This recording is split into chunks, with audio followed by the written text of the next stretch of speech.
Did anybody else feel like there was a lot of cuts in this episode, especially around Snake Boa?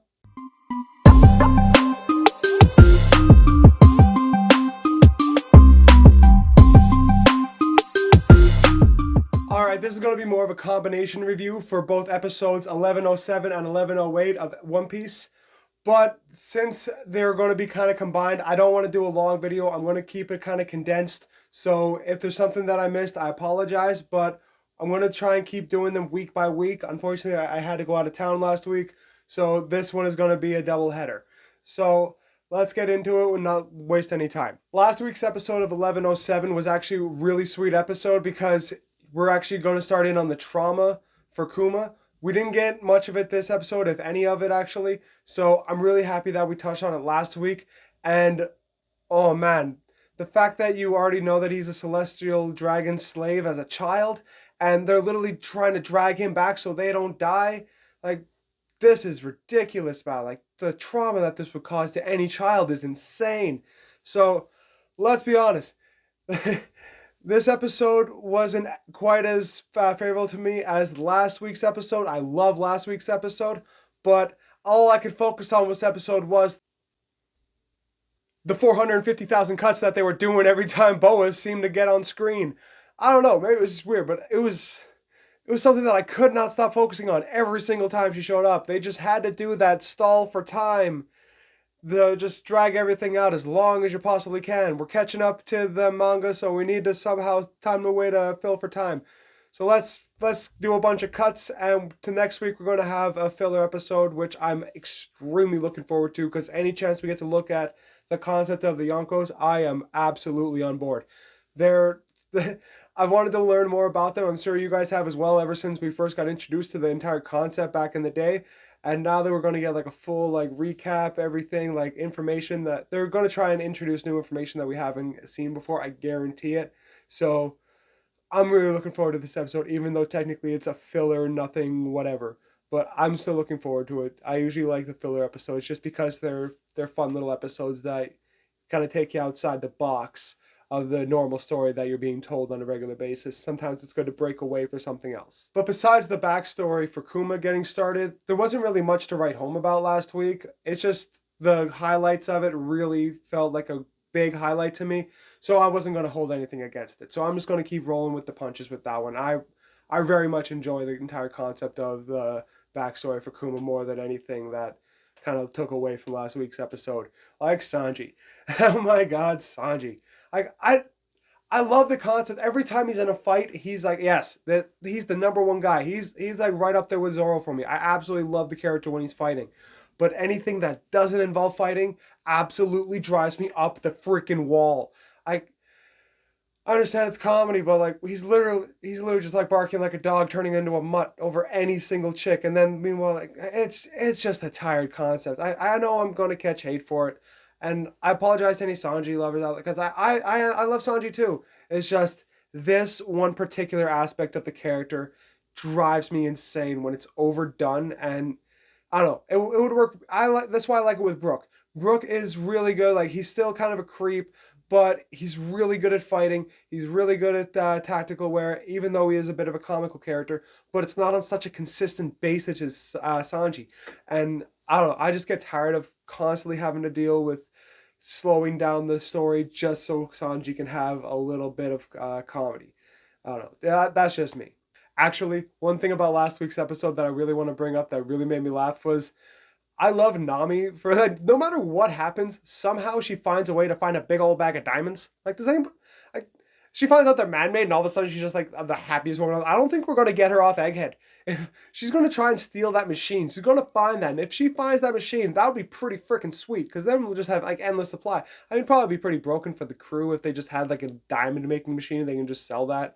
But something tells me if they got it within the next arc, they would end up losing it, and then all of a sudden, like somehow Law or Kid would end up with a diamond making machine, and I'd be up for that. That I don't know, bring on the diamond machine. That's like give them something to fight over. Like that isn't really One Piece along the way. Just give them something that could help them out for a little bit, and then as soon as they lose it, Nami just loses her absolute mind on the crew, and she just like gives everyone just the giant fat heads like she likes to do to Luffy. So I don't know I just love how Nami just always finds a way to find money, diamonds, jewels, gold, something. But usually they don't end up getting to keep most of it. They usually get a good chunk of it just so that way they can keep their heads above water usually. But a lot of times, like with that giant pillar from Sky P, like could you imagine if they got to keep that giant pillar gold? Or like in that arc where the village was trying to give them another big thing of gold and thought they were getting chased out of town. Like that type of stuff. Like I love when they end up like getting misunderstanding and that type of stuff. I'm a fan of comedy, but like not, again, like not the overused comedy like with Sanji. Last week we also found out that since Vegapunk is missing, that they're just gonna have to go on a search for him. And my original theory when I watched the episode was that they were trying to find old Vegapunk, and because he got turned back into a child by Bonnie, that they wouldn't be able to find him for a little bit. And I figured they wouldn't be able to find him until they ended up turning back into an old man, and then he would end up being able to come back. But then that's when my theory ended up being wrong, because turns out the reason why they can't find Vegapunk is because he's in prison. And I was like, who's holding Vegapunk prison on his own island, and how doesn't he apparently know about this prison? How are there a bunch of Cypher Pole guys all locked up there? 3 different divisions of them. So I mean, I, and apparently it's because of a rogue Vegapunk, according to the good one. So if you ask me, like I don't know who it is because I don't think it's Lilith because that's too obvious because she's obviously the evil one. I'm kind of hoping it's the little guy. I'm kind of hoping it's I is his name Einstein, like or Edison. Like I really hope it's that guy because I don't want it to be Pythagoras because he's the fat jolly one. And it's usually like an overused trope. It's either the like fat jolly one that just like I'm tired of being abused. I'm the bad. No, I'm hoping that it's actually the little guy, just because like I prefer the little evil genius trope that he's kind of fighting back against, and like he's kind of trying to take full conscious sentience of it, and trying to get rid of the original Vegapunk. So I don't know. I think this would be a really cool concept, and having a rogue Vegapunk, because like of course you would. The dude is such an ego that he had to build another like what 7 Vegapunks just to do all the work that he wants to do. I mean, that's narcissism to the next level, right? Because like the only person you can trust to do the work is yourself, right? You're the only person smart enough to do it. But when you divide yourself up like that, it's just going to create more problems because we've seen everything to do with cloning and everything to do with copies and making other versions of yourself. You always make an evil one. So having an evil Vegapunk just makes sense, fits with the trope. So I'm not going to complain with it. I just really enjoy the fact that we're about to get an evil Vegapunk. I'm pretty sure that we're going to end up losing probably about 3 to 4 Vegapunks because we're probably going to lose the feeding one. We're probably going to lose the sleeping one, like this sleeping feeding one. We're probably going to end up keeping Lilith. We're probably going to get rid of at least 1 or 2 of the robots. Shaka, the good one, yeah, that's his name. That's the guy that I think is probably going to go as well. And I don't know, because you can't have like that many Vegapunks wandering around the ship because they're going to take at least 2 with them. They're going to need to take at least the old man with them, or unless the old man transfers his consciousness into the Shaka version. That's another thing that I think could possibly happen. But I mean, there's so many things that could happen in this show because every time we think it's going to zig, it zags, and every time we think it's going to zag, it zoops. And we've never heard of a zoop before. It just goes zigzag zoop. Like he just goes out of the blue. It just goes like we end up in Sky P with the zoop. Like so, you never know what's going to happen within Oda's mind with what he puts in One Piece. So I mean, I understand that everyone kind of has an idea of everything that's going on with the manga. Please don't put manga spoilers in the comments unless you actually want to put spoiler at the beginning, just so the people that are watching the anime specifically, give them a chance to not have the spoil, or if they don't care about spoilers, give them a chance to know that they're about to be spoiled. That's just fair, and I think that's appropriate for everyone to share the proper community and being able to communicate together. And starting in the last episode, we ended up getting that Seraphim rebellion, and that leads into this episode. But to be honest, I'm I'm not a big fan of the Seraphim to begin with. I think it's just kind of like an overpowered thing that like because it takes the powers from every single person that you faced in the past and combines them together. Like when you have a hard enough time facing them as one, I know it's meant to show growth that you can now fight like all their powers combined, but at the same time, it's just last time they fought, they barely beat that one villain. So now all of a sudden they're beating that villain with multiple powers, and I don't know. To me, it just I'm not the concept of the Seraphim or Cell Juniors. I'm not a big fan of that whole concept. Like once the character is gone, the character should either be dead or brought back in another way, and I don't like when the character's brought back in a way that's not that character. If that makes sense to anybody. Like I just if you're gonna bring the character back itself. Do not bring back a mishmash character of people that you don't really want to see. That to me just seems a waste of time. And I, again, like if you like it, that's absolutely fine. Like enjoy it. Like that's why it's here. Like not everything that is in the show is meant to be enjoyed by every single person. You're gonna find things that you like. You're gonna find things that you don't like. So to me, that's a thing that I don't like. But hey, if you're enjoying the Seraphim, rock with that. And who's honestly in the bottom? Who's your favorite Seraphim? If I had to pick one, if you really had to twist my arm, I would either go in with Hawk or Bear, just because Kuma and Mihawk. It's like I'm not really a big fan of the child Mihawk design, but I like the fact that you have Kuma. We have a vision of Kuma as a child, but they have a child Seraphim Kuma, and it's just mini adult Kuma. That's so because everybody else looks like a child, but the Kuma one is just Kuma. Like that's brilliant. I love that. I'm not gonna complain about that at all. That's hilarious to me. So I again like if you like the Seraphim, just let me know who you like down below. Like, but I'm not trying to discourage you if you like them. I'm just not a big personal fan of them. So that's just my take on them. I do really enjoy the fact of when they are fighting the Seraphim though, and they're kind of discussing on how they might be a little bit outmatched because there's like a bunch of them and there's only the two of them that need to fight them. And they're discussing whether or not they should cut loose the CP0 guys. And the CP0 guys are like, no. If you cut us loose, you will submit to you after. Like, trust us. And Luffy being Luffy just goes, no, cut him loose. Yeah, cut him loose. Cut him loose. Like, what are you talking about, Zoro? Like, I trusted you. I cut you loose. Like, I trust everybody. It's law, everybody. This is how it works. Like, I trust people. And they don't betray me. Like, even when they do, it still kind of works out, right? Like, right? And then like Zoro just tell him he's an idiot, just like literally headbutting him across the face, just like, no, you absolute moron. What do you freaking just no? I just love that absolute friendship and just camaraderie. Meanwhile, like they're the way they work together is just like business, but like friendship business. It's like if you're at work with your best friend and like your best friend's your supervisor, like you're still gonna do what he says, but like if he's being an idiot, you're still going to feel comfortable. I was like, are you dumb? But it is awesome that when they're debating about whether or not to cut it loose, the original look when they look up to Luffy and Zoro is that disgust face. And that is one of my favorite drawings across the entire series. Because, I don't know, it's just I know you love the face. You love the disgust face. We all know the disgust face. And I love how every single time they show it, it's just like a little bit more detailed. Like when we saw it with Odin and we saw it back there, like, it was like just like sheer like ugh. And then like when we saw it with the with Robin and like everyone at the in Wano when they saw it, was just like their face like extended. But I don't know, something about this, like just the way Luffy and Zoro were drawn out with it, just like the brick face with it, just like oh my god. It was I absolutely love that. Is like it's good, and the fact that they literally just like sat there with that design in it, just like it's like in one of the latest episodes of My Hero when they literally just like get whacked in the face and their faces are sunk in, and like for the next like 3 minutes you see them on screen, they're meeting, their faces are still stunk in.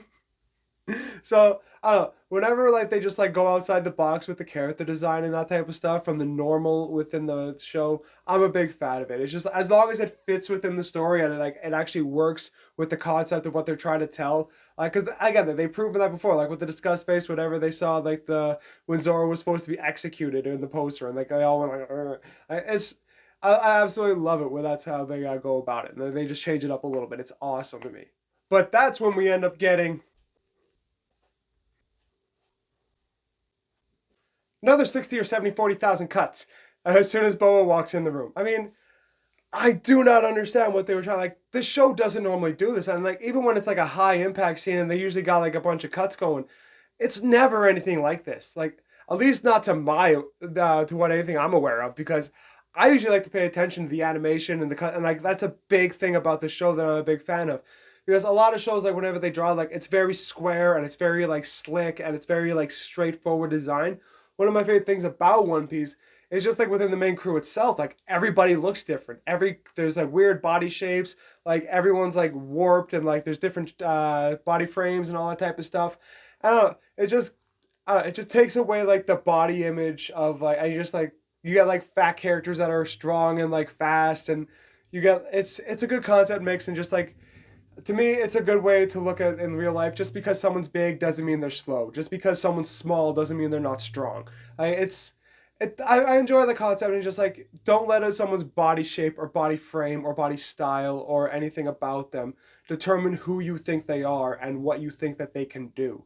Because people will surprise you and they'll do it every single time. One thing I want to touch on before we get out of here, though, is something that has to do with Vegapunk back when he was locked up. And I'm pretty sure that they're hinting towards another Buster Call. Because they did a lot of flashbacks and they started talking about Oha and about how Robin was the only surviving girl. And Sentamaru was talking about how everyone needs to get off the island. And that means that there's a Buster Call coming. And again, like I try not to stay up on the manga, so if there has been a Buster Call called, please don't jump in the comments and it's like, oh, actually, yeah, the Buster Call happens around chapter 1108, and like this is, I not like no, like that's like I'm trying to like keep everything, and I know I'm doing the videos and I'm doing reviews and that type of stuff. I'm trying to create conversation, but also I would like the chance to be able to be surprised like you guys and be able to actually enjoy the conversation with you guys as it goes along. So I understand you guys want to talk about it and you guys are excited about talk about things that are going to be coming up. But if you guys are going to do that, try and do it in a vague way where it doesn't spoil anything. And also try and do it where you kind of tag spoilers at the beginning, just so that way anybody who doesn't want to be spoiled can kind of have a chance to get out of the conversation in that moment. So if you guys could do that, that would be awesome. I would absolutely love to. But like I said earlier, next week is just going to end up being a Yonko special. So it's just going to be talking about the four Yonkos and possibly the history of them, possibly why there's Yonkos and that type of stuff. So I am going to do a small video on that, just kind of going over that and kind of theories of what it could mean for the telling of One Piece in the future. This could be just like a non-canon thing that they're just putting in the story, or this could be something that where they just like to throw in pepper things where they kind of want to set up story beats for the future. So I kind of want to just watch it, discuss it with you guys as well. So that's something that I really want to touch on here in a little bit. But until then, I've actually really enjoyed talking about this stuff with you guys, and I'm sorry that I missed last week. I know there's not very much of us yet, but I still try and want to do this stuff on a consistent basis, so that way as we start to build, you guys have a reliable video source to come actually click on, and you guys don't have to wonder if you guys are going to get a video or not. So I apologize for the week off, but I am going to try and consistently keep this stuff up. And also, I will be back in July when it comes to Deadpool and Wolverine. I am absolutely stoked. I know that I want to talk a lot of anime, but I do want to still talk movies with you guys as well. So like, it's going to be special TV shows when those come up, and I'm not going to do weekly episodes for those types of shows. Those will be full season reviews. But with One Piece and stuff like that, those will be week to week because I just enjoy talking about it so much. And I just want to be able to talk with you guys as much as possible about One Piece. But with everything else, that can kind of like come on the back burner and kind of like come as it comes out, and I can deal with that stuff as it goes. But until then, I actually really look forward to talking to you guys more about the Yonkos next week. And when July comes around, I'm really looking forward to being able to talk to you guys about the Deadpool Wolverine movie, because I am a little bit of a Deadpool fan, if you guys didn't know. So let's and I'm getting the popcorn bucket. You better believe I'm getting that damn popcorn bucket. When that thing, I'm going to be one of the first in line to get that popcorn bucket. I'm going to be there opening night, and I'm going to make sure that I'm going to never mind what I'm going to do with that popcorn bucket. I'm not even a popcorn fan. I'm going to say just like, I don't even want the popcorn, just give me the bucket. And it's like, fill it with nachos if you want. Wait, actually, that's a pretty good idea. Maybe I'll just get a nacho filled thing. It's just like Wolverine. Just like, Wolverine bursts nachos over popcorn, gets stuck in his teeth. He doesn't like that. Nobody likes that. Nobody likes getting popcorn get stuck in your teeth. No. But anyway, guys, I've had a lot of fun with this video. I'm starting to loosen up a little bit more with these reviews. And again, I apologize for the week off and I want to keep this stuff more regular. So if you guys want to see more videos like this, please leave a like on the video, leave a comment below. Please tell me anything you guys want to talk about. Talk about your favorite moment, least favorite moment, anything you guys want to talk about with theories and anything like that. Just please refrain from any spoilers if you can and try and get a nice friendly communication going. I don't want any like hate or anything like that in the comments or anything like that. There's no need for anything like that. So if you guys want to be civil, you guys want to have conversation, please comment down below, have a whole conversation. Please share this video around, get it going, and I just want to be able to talk to as many people as you guys that genuinely love One Piece and just want to talk about everything to do with the theories and everything like that. Once I have more time and anything like that, I will be trying to put out more theory videos itself, because it's a little bit difficult to try and shorten the videos and then put theories in at the end as well. I will be doing like small theories throughout the episodes, but for like future arcs, maybe like at the end of the arcs, maybe I'll do a theory video for potentially what's going to be coming up in the future. So if you guys want to see anything like that, please, again, like the video, comment down below, share the video around, subscribe to the channel. Please, subscribe is very important. Subscribe to the channel. Hit the bell for notifications so that way you guys know when I put up a video. And until then, let's be friends, guys. Love you guys.